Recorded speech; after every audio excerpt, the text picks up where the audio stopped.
पहले धन्यवाद देना चाहूंगा। उनके माता पिता धन्य भावी हैं, हमारे बड़े भैया हैं, देवता स्वरूप। हाँ, लोग देवता ऐसे न जाने कहाँ कहाँ देवता क्या है।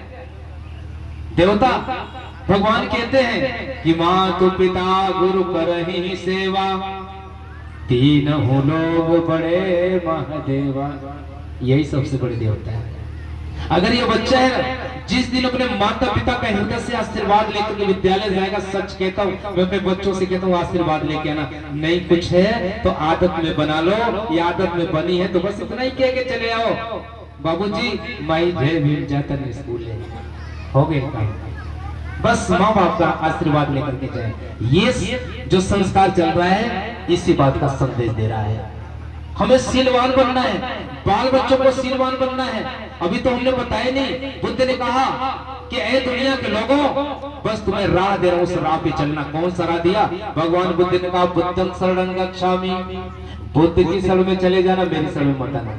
नहीं नहीं, बाबा साहब कहते मुझे भगवान ने कहा मेरी शरण में मत आना। बुद्ध की शरण में अपने जाना, अपने बाल बच्चों को भेजना, अपने बाल बच्चों को। बुद्ध बुद्ध मैंने क्या होता है? बुद्ध किसी व्यक्ति का नाम नहीं है, बुद्ध किसी वस्तु का नाम नहीं है, बुद्ध किसी वस्तु स्थान का नाम नहीं है। बुद्ध एक गुणवाचक शब्द है। गुणवाचक शब्द बुद्ध माने होता है भैया बुद्धि, बुद्ध माने ज्ञान। हो मेरा बेटा, हमारे बड़े भैया का बच्चा आज बुद्धि के शरण में जाकर के 8 नौकरी को रिजाइन देने के बाद 9 नौकरी ज्वाइन कर रहा है, और बहुत बड़ा पद है वो। जिस पद पे वो जा रहा है वो बहुत बड़े पद पे जा रहा है, ये मामूली हाईएस्ट लेवल का पद है वो। तो कहने का मतलब है कि जो बुद्धि के शरण में जाएगा, बड़े ही भाव से मन से बुद्धि के शरण में जाएगा, उसका कल्याण होगा। इसलिए बाबा साहब अम्बेडकर कहते हैं कि शिक्षित करो, शिक्षा के शरण में जाओ, ज्ञान के शरण में जाओ, तेरा कल्याण हो जाएगा। दूसरी बात भगवान बुद्ध ने कहा धम्मं शरणं गच्छामि।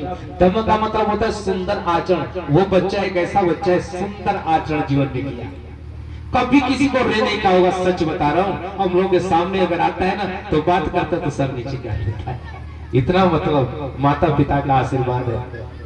हाँ, इतना शीलवान बच्चा है। तो अपने बाल बच्चों को यही बताना है कि धम्म की शरण में, अर्थात बच्चे का आचरण सुंदर होना चाहिए। सुंदर आचरण के शरण में जाना, ऐसे मार्ग पे चलना जो बुद्धि वाला मार्ग हो। और ऐसा बुद्धि कैसी होनी चाहिए? आपका भी भला हो वकील साहब, और इस दुनिया में रहने वाले सबका भला हो। ये नहीं कि अपन भला भला जग नहीं, नहीं, सबका भला। ऐसी बुद्धि, एक तो पॉकेट मारने वाली की जो बुद्धि होती है ना, पॉकेट मारता नुकसान, दूसरे का करता है अपना भी कर लेता है। तो ऐसे नहीं, बुद्ध कहते हैं ऐसे बुद्धि के शरण में जाना, अपने बच्चों को भेजना जिससे उसका भी भला औरों का भी भला हो।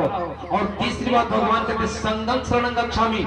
यहाँ जितने लोग बैठे हैं, हमारे नाथ, रिश्तेदार, मेहमान, वकील साहब, शिक्षक, जितने लोग बैठे हैं, माताएं, बहनें, ये सभी कैसे लोग हैं पता है? कैसे लोगों का संग बैठा है? ये बुद्धिमान लोगों का संग है, ज्ञानवान लोगों का संग है, शीलवान लोगों का संग है, गुणवान लोगों का संग। ऐसे लोगों के संग में अपने बच्चों को भेजना है, नहीं तो बहुत बुरी हाल हो जाएगी।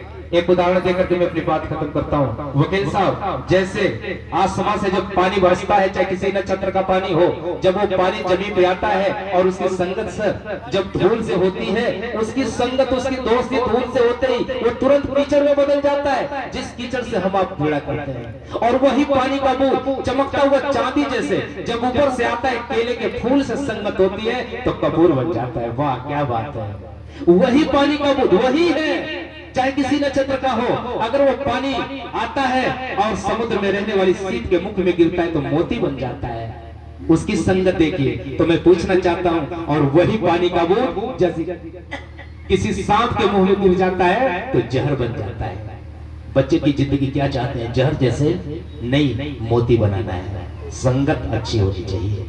अभी यही बगल का गांव एक बता रहा हूँ आपको, एग्जाम्पल के रूप में आप सभी जानते हैं, जौनपुर, आजमगढ़ के थोड़ी दूर पर जौनपुर में एक गांव है। वकील साहब आप पढ़े होंगे, दूर नहीं, हम लोग वहां जाते भी हैं। जौनपुर एक गांव, उस गांव में 70 घर है, 70 घर का वो गांव है। और उस गांव में इस समय पर टाइम में 49 IAS, IPS, ICS है। ज्ञान वही केवल बरसा है क्या? ज्ञान वही बरसा है।